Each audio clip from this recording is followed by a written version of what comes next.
Alright, happy Monday evening everybody, and welcome back to the backyard. I know I haven't really done much back here lately other than just some shorts just to show off what was growing. But you can see the lettuce has popped. A lot of this is ready to pull out right now and use, which we may be doing here pretty soon. Cabbage, same way, it's jumping, and the few little pumpkins that I left, you can see here's the thing of pumpkins I pulled out. And there's a couple of them right here that I left, right here with the cabbage anyway, you can see. I figured if he's giving it all he's got, I'd just leave him for now. And you can see the potatoes over there in the background, they're coming up real nice as well. But the reason I'm filming tonight is I'm going to take this bed. If you remember last year, this was tomatoes and peppers. This year, I think it's just going to be tomatoes by themselves. I'm going to stagger them 2 wide and do like a variety of each row, cherry, etc., go on down the line. So instead of having them 3 wide with the peppers up front, I'm just going to make this a tomato bed, and I'll figure out the peppers later. So I'm going to go ahead and till this up and get it ready for some work here in just a minute. And I'm going to till it up, you know, with this being such a small bed, I'm going to use this. It's a little electric weed eater, and it's got a little tiller attachment. The thing is wonderful. You'll see it in a minute. It really does a good job. But here's my tomatoes. I've got, let's see, Roma, Celebrity, Cherokee Purple, Better Boy, and Cherry. So I'm going to plant 2 of each, give them plenty of space so they don't have to compete, and have another monster crop of tomatoes this year. So I'm going to go ahead and get started.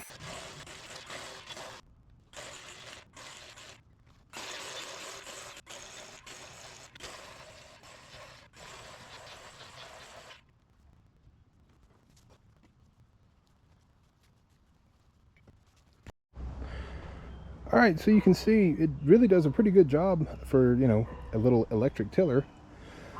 But it gets deep. You can see a lot of this that's up here now is mixed up, is the soil that was in here from last year, and it's mixed in with the grass clippings and all the compost that we put in this year.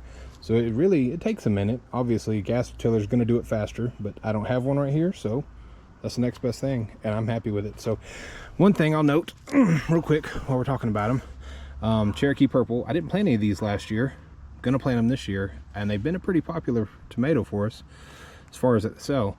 So when you plant these, and I'll show you in a minute, of course, you see this bottom 2 limbs, those 2, possibly even, you know, this one over here.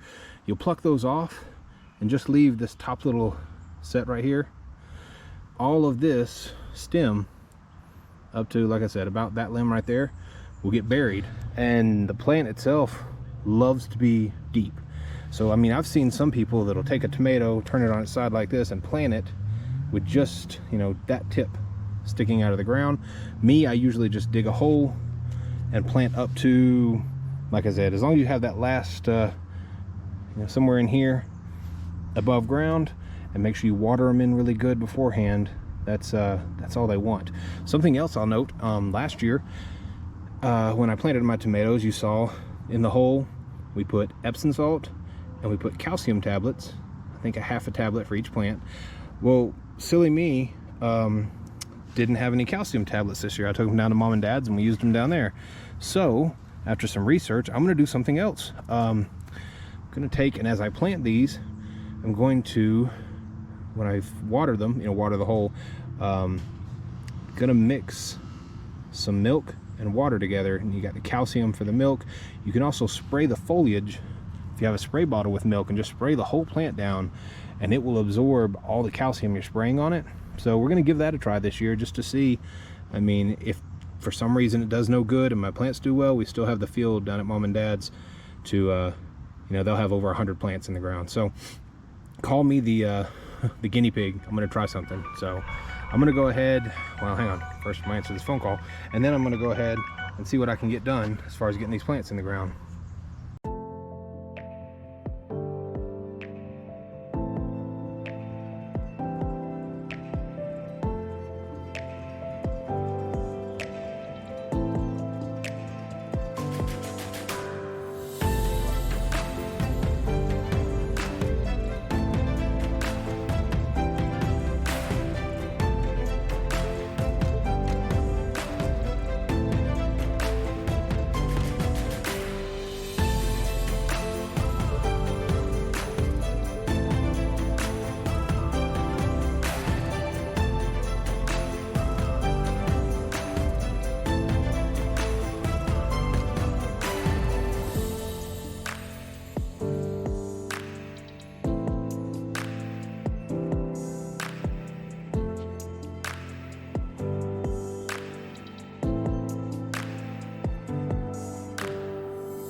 So you can see that's it.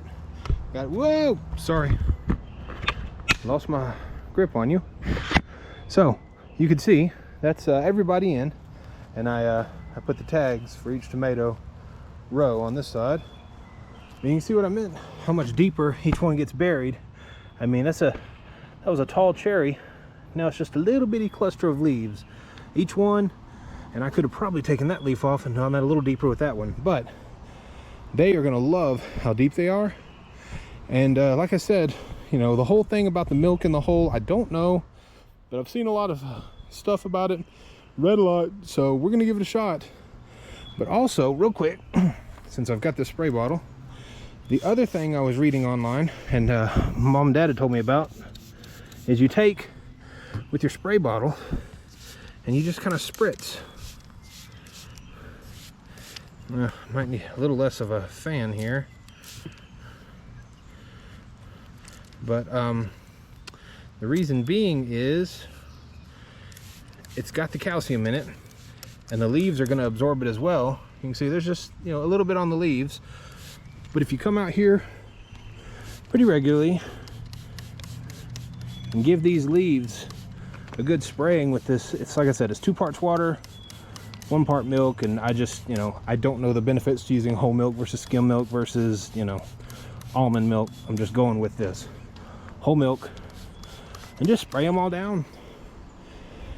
And like I said, we're gonna look at this versus last year. You know, last year I had 3 in a row. They got a little bit crowded. This year I'm going 2 in a row, 2 of each kind of tomato. Well, 2 of our kinds. There's still several that I didn't bring, but this will cover everything. You've got Cherokee Purple, Celebrity, and Better Boy. Those are all your nice big sandwich and hamburger tomatoes. You got your cherry. Everybody knows the cherry is a small little salad tomato, or if you're like my mom, you just eat them. And you got the Roma, which a lot of people say is really good if you're making sauces and that kind of thing. So you can see, I mean, it didn't take much. Just come out here and just, I don't know, every couple days, water them, give them a spray, and we'll check on them throughout the weeks and see what kind of growth we're getting, and just keep up with it. So anyway, I've got this back bed planted to this evening, and 5 different types of tomatoes this year, and I'll tell you what, I'm anxious. There's nothing more fun than just coming out here and picking the tomato you want for dinner. So I will call it a day, and I know we're going to be plowing down at the house, a lot of plowing coming up. So if you enjoy keeping up with everything, I know I've kind of been on a hiatus, I've had a lot going on, but I'm back, going to be making more videos and possibly some more hiking. Just depends on what I can get time for. But thank you everybody for hanging out. If you have more questions, a lot of what I'm doing are things that I remember growing up, but a lot of it is too things that I'm watching online and learning online. So I will be fair, I don't know who all to credit for just the ideas, but you can go on YouTube, type in, you know, ways to plant tomatoes, and find a million different videos with, you know, different ideas. So you just do what works best for you. In this case, some 10-10-10, plenty of water and some milk, and we'll see what we end up with. So you guys, you have a good evening, and I will be back pretty soon, hopefully with a new video. Have a good night.